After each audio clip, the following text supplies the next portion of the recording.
বাঁচাও, গাছ লাগাও প্রাণ বাঁচাও, বেশি করে গাছ লাগাও রে।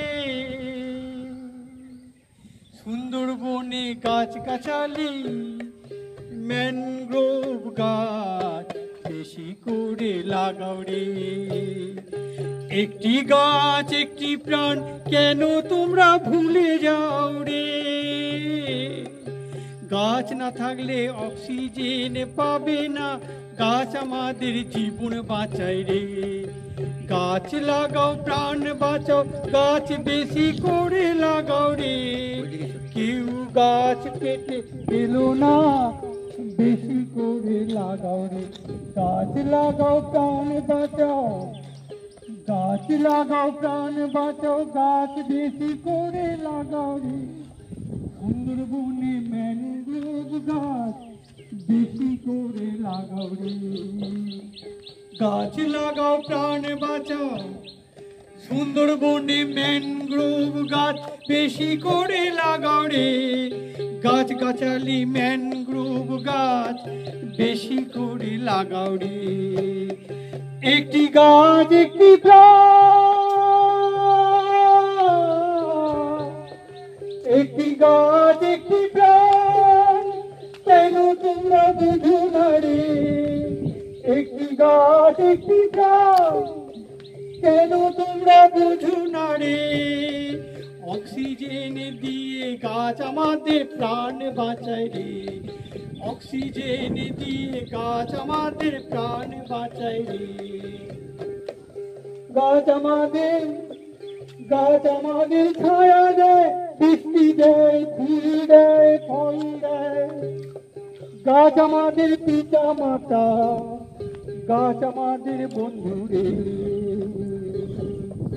গাছ আমাদের বৃষ্টি দেয়, ছায়া দেয়, ফুল দেয়, ফল দেয়। গাছ আমাদের পিতা মাতা, গাছ আমাদের বন্ধু রে। গাছ আমাদের অন্ন বস্ত্র বাসস্থান, স্বাস্থ্যের জন্য ওষুধের যোগান দেয়। ম্যানগ্রোভ গাছ কেটে পাচার করা হচ্ছে এবং ম্যানগ্রোভ গাছ কাটার ফলে যে আমাদের পরিবেশ দূষণ হচ্ছে, ভূমিক্ষয় রোধ এবং বন্যা নিয়ন্ত্রণ করার জন্য ম্যানগ্রোভ গাছ লাগানোর জন্য সচেতন করার জন্য আমি আজকে এসেছি সুদূর পূর্ব বর্ধমান থেকে, ক্যানিং 2 নম্বর ফেরিঘাট, মাতলা নদী। কি নাম আপনার? আমার নাম ডক্টর স্বপন দত্ত বাউল, পূর্ব বর্ধমান। কেন আপনি হঠাৎ এই সুন্দরবনে এলেন কেন? সুন্দরবনে এলাম কেন, অরণ্য সপ্তাহ চলছে, তাই অরণ্য সপ্তাহেতে আমি বিভিন্ন জায়গাতেই আমি গান করে বেড়াচ্ছি। গাছ লাগান, গাছ বাঁচান, কেউ গাছ কাটবেন না। একটি গাছ একটি প্রাণ। কারণ আমরা জানি গাছ আমাদের ফুল দেয়, ফল দেয়, গাছ আমাদের খাদ্য দেয়, গাছ আমাদের ছায়া দেয়, গাছ আমাদের বৃষ্টি দেয়।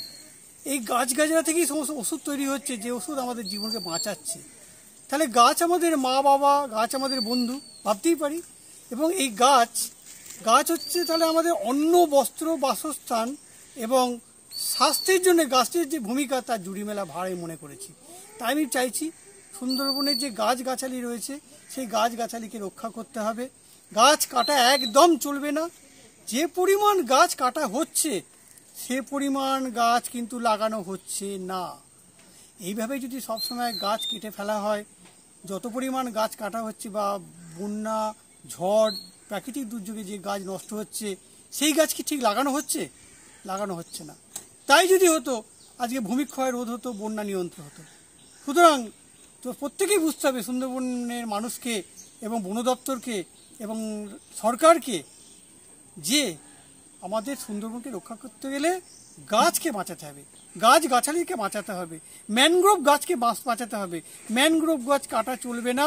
প্রচুর পরিমাণে ম্যানগ্রোভ গাছ লাগাতে হবে, তবেই সুন্দরবনের পরিবেশ দূষণমুক্ত করা যাবে।